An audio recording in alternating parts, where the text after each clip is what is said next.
Welcome to the target batch. Target batch में आपका स्वागत है। देखें, कोणों के युग्म, pairs of angles. Okay, pairs of angle, कोणों के युग्म क्या होते हैं? कोणों के युग्म यानी कोणों के जोड़ क्या क्या होते हैं? देखें, पूरक कोण पहला होता है, पूरक कोण या कोटि पूरक कोण, मतलब कॉम्प्लीमेंट्री एंगल्स।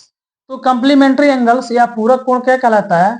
जब जब दो कोणों का युग्म, मतलब जब दो कोणों का जोड़ 90 डिग्री का होता है तो वह कहलाता है पूरक कोण। मतलब मेरे पास दो कोण होंगे और दोनों को जोड़ने पर अगर उसका माप 90 डिग्री आ रहा है तो वह पूरक कोण कहलाएगा, मतलब कोटि पूरक कोण। अब दोनों का नाम है पूरक और कोटि पूरक, दोनों एक ही है। मतलब कोई कोटि पूरक का है तो समझ लीजिए कि पूरक और कोटि पूरक एक ही है। ओके, तो मेरे पास एक ऐसी रेखा है, देखें, और मैं इसका कुछ स्ट्रक्चर्स का नाम रख रहा हूं, ओ, ए और बी। ओके, तो इस तरह से रेखा बन रहा है। जब मैं कहूं कि यहां से एक युग्म बन रहा है, मतलब एक जोड़, युग्म मतलब होता है जोड़। ओके, तो इनमें कुछ कोण बन रहे होंगे, एक कोण एक और एक कोण अलग बन रहा है।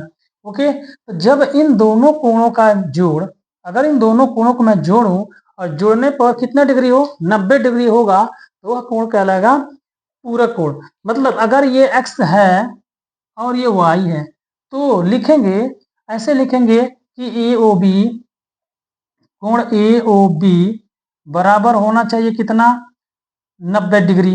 ओके, मैं बता रहा हूं अब कैसे होगा, सिद्ध करें। लिखेंगे कोण ए ओ बी बराबर क्या होगा, ए ओ बी बराबर हो सकता है कोण बी ओ सी, कोण बी ओ सी प्लस कोण, मैं यहाँ पे सी रखता हूं, कोण सी ओ ए, कोण सी ओ ए। ओके, अभी टोटल का मान होता है कितना, 90 डिग्री होगा। देखें, तो बी ओ सी का मान है x प्लस सी ओ ए का मान है, सॉरी, बी ओ सी का मान होता है y, यहाँ दिया है, और यहाँ दिया है सी ओ ए का मान x। तो हो गया, मतलब इसको इधर करें तो x plus Y is equal to 90 degree. मतलब अभी मैं बताया कि जब दोनों कोणों को जोड़ेंगे और उनके जोड़, इनका माप 90 डिग्री होगा, वो कहलाएगा पूरक कोण या कोटि पूरक हो, यानी कंप्लीमेंट्री एंगल। ओके, ठीक इसी तरह से नंबर 2 पे हम पढ़ेंगे क्या, नंबर दूसरा पे हम पढ़ेंगे कि समपूरक कोण। ओके, समपूरक कोण मतलब supplementary angle. Supplementary angle, supplementary angle किसे कहते हैं?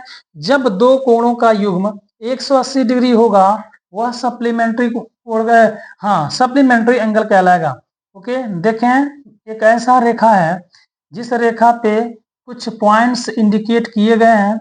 ओके, और यहाँ पे मैं एक ऐसे बना दिया, मैंने क्या बोला, जब जब दो कोणों का योगफल, जब दो कोणों का माप 180 डिग्री हो रहा है तो वह कहलाएगा वो सप्लीमेंट्री एंगल।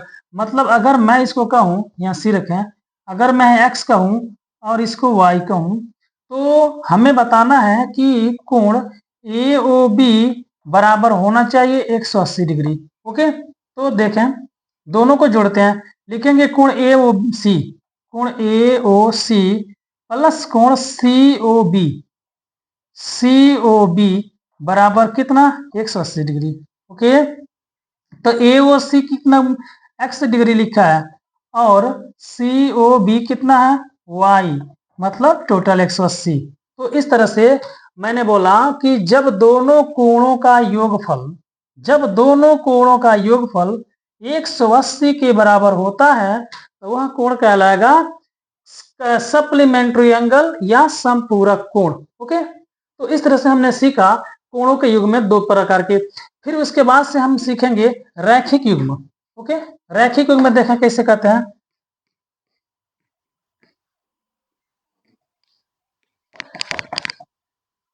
नंबर 3 पे रैखिक युग्म,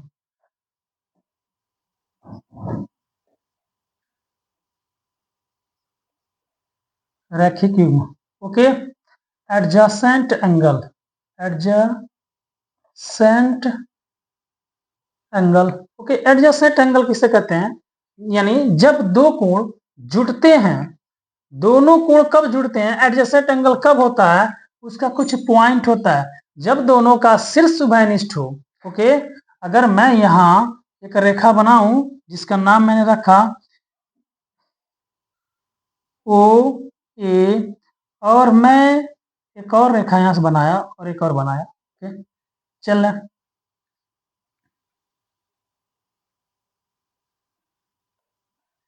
बी और सी, ऐसी दो रेखाएं हैं, तीन रेखा एक गुजर रही है। ठीक है, मैंने बोला रैखिक युग्म क्या होता है, एडजेसेंट एंगल, रैखिक एक सरल रेखा।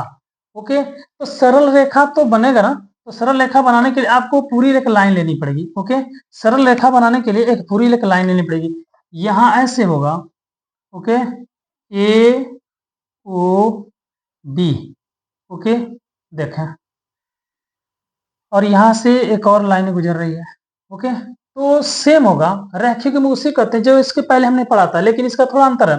कब होगा, जब दोनों का शीर्ष एक ही बिंदु पे होगा, मतलब ये दोनों, ये त्रिभुज बन रहा है ना, एक कोण बन रहा है ना, ए ओ बी, ए ओ, मैं इसको सी कहता हूं, ए ओ सी, तो ये सी आ रहा है, यानी ये जब कोण बनेगा तो यहाँ बिंदु ओ आ रहा है। फिर जब बनाएंगे बी ओ सी, तो यहाँ भी क्या आ रहा है, एक शीर्ष आ रहा है और बिंदु हो रहा है यहाँ, यानी ओ पे मिल रहे हैं। मतलब बोला जब दोनों का शीर्ष, जब दोनों कोणों का शीर्ष एक ही हो, यानी बिंदु एक ही हो, तो वह कहलाएगा रैखिक युग्म। ओके, और इन दोनों कोणों में, दोनों कोणों को हम जोड़ सकते हैं, तो इस तरह से कहलाएंगे आपका रैखिक युग्म। ओके, ठीक इसी तरह से रैखिक युग्म में हम मतलब बोले कि शीर्ष उभयनिष्ठ होना चाहिए। ओके, शीर्ष उभयनिष्ठ होना चाहिए, शीर्ष उभयनिष्ठ है। ओके, इस ये जो रेखा जा रहा है और यहाँ एक रेखा आ रहा है, सबकी उभयनिष्ठ शीर्ष यही है। कोण बनने के बाद लिखेंगे, अगर देख लें ए ओ सी, कोण ए ओ सी, और दूसरा कोण बनना सी ओ बी, कोण सी ओ बी, और कोण सी ओ बी, देखें दोनों में उभयनिष्ठ हो रहा है, दोनों कोणों में उभयनिष्ठ शीर्ष हो रहा है, तो कोण भी उभयनिष्ठ, इनके शीर्ष भी उभयनिष्ठ, और इन दोनों में भुजाएं भी उभयनिष्ठ होनी चाहिए। देखें ये जो कोण बन रहा है ना, ये ए ओ सी बन रहा है, इसमें एक रेखा ओ सी आ रहा है। ओके, फिर बी ओ सी बनाऊंगा, तब वो तभी भी एक ओ सी रेखा उभयनिष्ठ हो रहा, मतलब दूसरा हम कह सकते हैं कि भुजा भी उभयनिष्ठ होना चाहिए। ओके, भुजा उभयनिष्ठ होना चाहिए। ओके, देखें दोनों का भुजा क्या है, उभयनिष्ठ होगा, तो ये कहलाएगा रैखिक युग्म। ओके, फिर उसके बाद से हम देखेंगे समद्विभाजित युग्म किससे कहते हैं। ओके, समद्विभाजित क्या होता है, देखें अगला नंबर है समद्विभाजित, समद्विभाजित कोण या युग्म। तो कैसे होगा, देखें अगर मेरे पास एक रेखा है, इस तरह से रेखा बना हुआ है, ओके, और मैं कहूं एक ऐसे, ठीक है, जिसका नाम है A B C D. Okay, देखें तो ये रेखाएं बन रही है और इसमें कुछ कोण बन रहे होंगे, तो कोण बन रहा होगा, एक कोण ये बन रहा, एक कोण ये बन रहा। मैंने बोला समद्विभाजक, समद्विभाजक किसे कहते हैं, सम मतलब बराबर, द्वि मतलब दो, भाजित मतलब बांटना, मतलब समान दो बराबर भागों में बांटना समद्विभाजित कहलाता है। उसको कैसे प्रूव करेंगे, मतलब क्या होगा, लिखेंगे अगर मैं बोलूं ए कोण, कोण डी ए बी, कोण डी ए बी बराबर होता है, अगर मैं इसको कहूं x और इसको कहूं y। ओके, अगर मैं लिखूं कोण डी ए बी बराबर है किसके, D O C, okay, D A C बराबर है किसके, बी ए सी के, बी ए सी, ये दोनों किनके बराबर होंगे, अगर ये है तो किनके, 1/2, इन सब का आधा होगा, यानी 1/2, 1/2, यानी इन दोनों के आधे, इन दोनों इसके आधे होंगे। ओके, तो ये कहलाएगा, मतलब अगर मैं कहूं डी ए बी बराबर half, half D A C, half D A C, फिर कहूं डी ए बी बराबर half C A B, half C A B, half कोण सी ए बी। देखें ये पूरा कोण है बी ए डी या डी ए बी, तो डी ए बी कितने के बराबर होगा, डी ए सी जा रहा तो इसके आधा होगा, और बी ए सी भी क्या होगा, डी ए बी के आधा होगा। देखिए डी ए बी बराबर क्या है, डी ए सी इसके आधे होंगे, यानी फिर बी ए सी क्या होगा, डी ए बी के आधा होगा। तो मैंने अब सीधा बता दिया कि डी ए बी एक 90 है, तो ये डी ए सी आधा होगा यानी 45 डिग्री होगा। इस तरह से मैं यहाँ कह सकता हूं कि कोण डी ए बी बराबर होगा 1/2 और उस कोण का नाम क्या है x। ओके, फिर मैं कह सकता हूं कोण डी ए बी किसके बराबर हो जाएगा, ये कोण का ना तो 1/2, अच्छा ये वाला y था ना तो y रख लीजिए, और ये x है तो x होगा। मतलब कहने का मतलब ये है कि अगर ये पूरा कोण है तो समद्विभाजक दो बराबर भागों में बांटा गया होगा, तो ये वाला कोण होगा इस पूरे कोण का आधा तो होगा ना, ये पूरे कोण का आधा ये होगा। ओके, ठीक इसी तरह से अगर ये पूरा कोण है तो ये जो कोण इसमें से निकलेगा तो उसके आधा होगा, तो वही मैंने इसको प्रूफ कर दिया। ओके, ठीक इसी तरह से अगले क्वेश्चन अगले थ्योरी में देखा जाएगा। Okay, thank you, have a nice day.